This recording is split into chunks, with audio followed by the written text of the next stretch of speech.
네, 오늘 이렇게 뜻깊은 자리를 함께 해주셔서 정말 감사드립니다. 우리도 라북 피해자 가족협의회에서도 와주시고요. 그리고 또 제가 존경하는 김은수 지사님, 또 김영호 우리 의원님 함께 해주셔서 너무 감사드립니다. 우리 한반도 선진화 재단의 또 우리 박수영 전 뭐라고 해야 되죠? 대표라고 말씀드릴게요. 네, 박수영 대표님. 항상 또 경기도에서 일을 하실 때부터 제가 그때 당이 달랐지만 그래도 너무나 유능하기 때문에 제가 항상 깊이 기억을 하고 있었습니다. 역시 유능하신 분들은 또 이렇게 이후에도 경기도 지사 퇴임하고 나서도 활발하게 활동을 하시는 것 같습니다. 오늘 이 토론의 제목이 6.25 다시 일어날 수 있다라는 건데 저는 사실은 6.25가 다시 일어날 수 있는 것은 물론이고 사실은 그때보다 상황이 더 안 좋다고 생각을 합니다.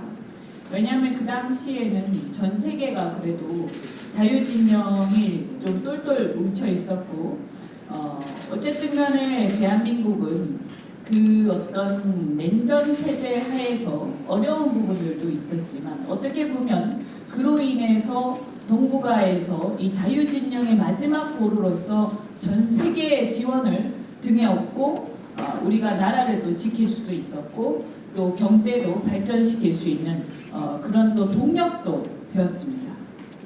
그런데 이제는 그러한 전 세계적인 상황들이 많이 와해가 됐고요. 물론 다시 미중 간의 갈등이 일어나고는 있지만 그래서 이 전선이 불명확해지고 각자가 자신들의 국익과 관련해서 열심히 이제 뛰는 와중에 대한민국은 뭔가 이렇게 소외되어 가고 있다는 생각이 듭니다. 그래서 우리는 우리의 국익을 그리고 우리 국민들의 생명과 안전을 어떻게 전략적으로 지킬 것인가 하는 면에서 굉장히 답이 나오지 않는 그런 굉장히 절체절명의 위기에 처해 있다. 그래서 겉으로 보기에는 당시보다 훨씬 더 우리가 발전되고 더 강해 보이지만 실제로 국제적인 어떤 질서, 국제 정세를 보자면 그 당시보다 대한민국의 전략적 위치는 훨씬 더 굉장히 애매한 상황에 처해 있다고 생각하지 않을 수가 없습니다. 특히 최근에 며칠 전에 말이죠.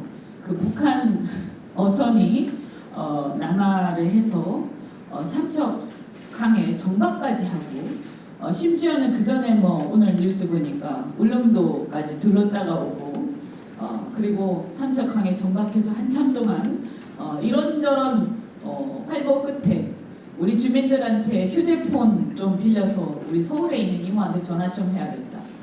이렇게 해서 주민들이 신고를 해서 비로소 그게 포착된 이런 정말 웃지 못할 코미디가 벌어지고 있습니다. 저는 대한민국군은 이미 무너졌다 이렇게 생각을 하고요.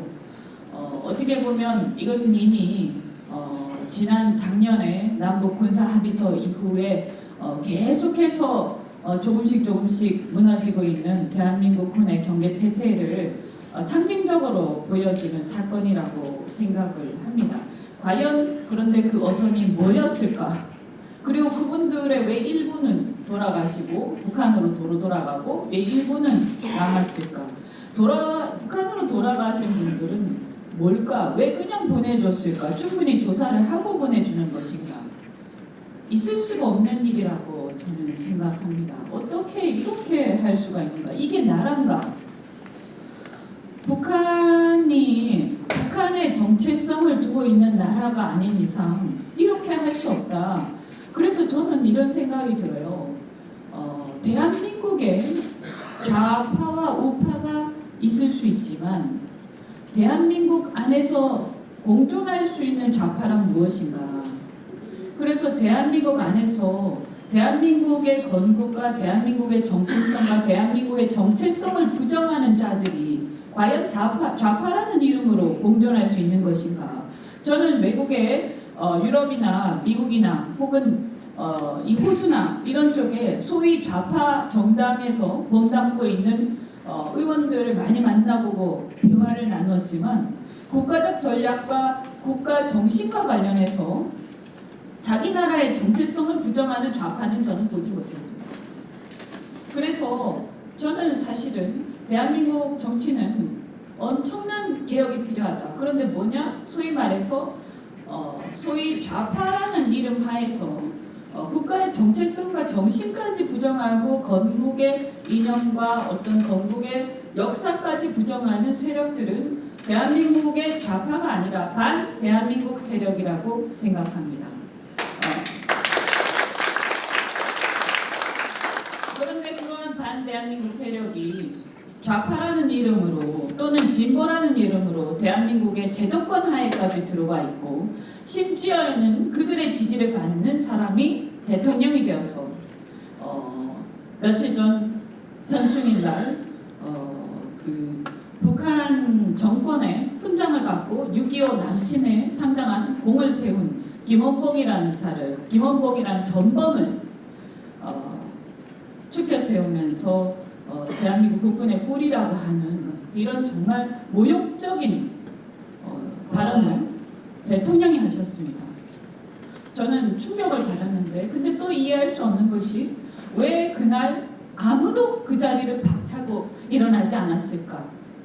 국가유공자들이나 저는 죄송한 얘기입니다만 우리의 예비역 장성들이나 현역 장성들이나 무엇이 두려워서 아무도 박차고 일어나지 않았단 말인가? 그런 모욕을 받으면서 저는 제가 잘 군 출신이 아니라서 이해를 못하는지 모르겠는데 정말 가슴이 무너지고 이런 나라에서 지금 나는 어느 나라에서 어디에 속해 있는 것인가 하는 생각하지 않을 수가 없습니다.